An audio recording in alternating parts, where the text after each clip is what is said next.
নাটকের শহর গোবরডাঙ্গা। ৮০-র দশকের যে গোবরডাঙ্গা শহরের একাধিক নাট্য সংস্থা গোবরডাঙ্গা সহ রাজ্যের বিভিন্ন প্রান্তে নজির সৃষ্টি করেছে। সেই গোবরডাঙ্গাতে নাটকের পাশাপাশি বেশ কিছু সাংস্কৃতিক সংগঠন রয়েছে, যারা কিন্তু ইতিমধ্যে মানুষের প্রশংসা কুড়িয়েছে।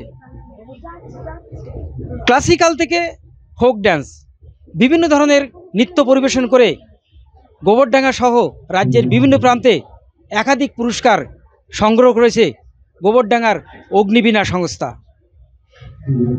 আমি এই মুহূর্তে রয়েছি সেই অগ্নিবীণা সংস্থার বার্ষিক অনুষ্ঠানে। গত ২০ বছর ধরে তারা এই সংস্থার বিভিন্ন রকম অনুষ্ঠান তারা করে চলেছে।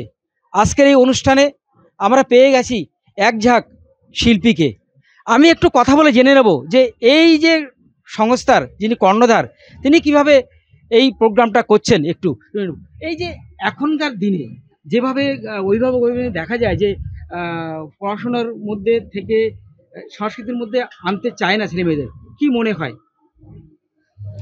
সর্বোপরি গোবরডাঙ্গা সংস্কৃতির পীঠস্থান। এই অঞ্চলে বসবাস করা প্রতিটা মানুষই সাংস্কৃতিক মনোভাবাপন্ন।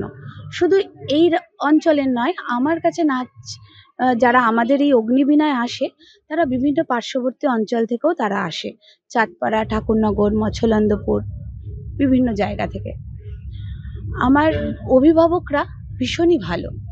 আমি যে সকল অভিভাবককে পেয়েছি তাদেরকে আমি সশ্রদ্ধ প্রণাম।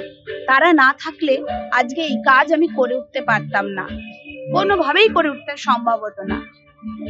এই যে অনুষ্ঠানটা আমাদের হচ্ছে, আমরা বিগত 1 মাস ধরে প্রতিদিন আমরা রিহার্সাল করাচ্ছি,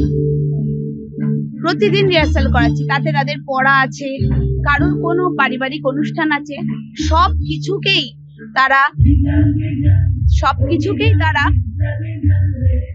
ব্যালেন্স করে, দুদিকে ব্যালেন্স করে তারা কিন্তু এই স্কুলে আসছে।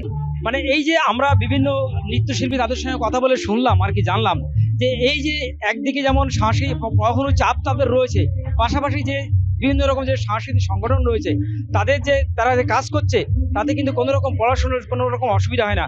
আমার পেছনে ঠিক চলছে সেই নৃত্য, এবং তারা সন্ধ্যে থেকে বিভিন্ন রকম নৃত্য পরিবেশন করছে, গান পরিবেশন করছে, ছোট ছোট বাচ্চারা করছে, তো তাদের কিন্তু পড়াশোনার কোনো রকম ক্ষতি হচ্ছে না।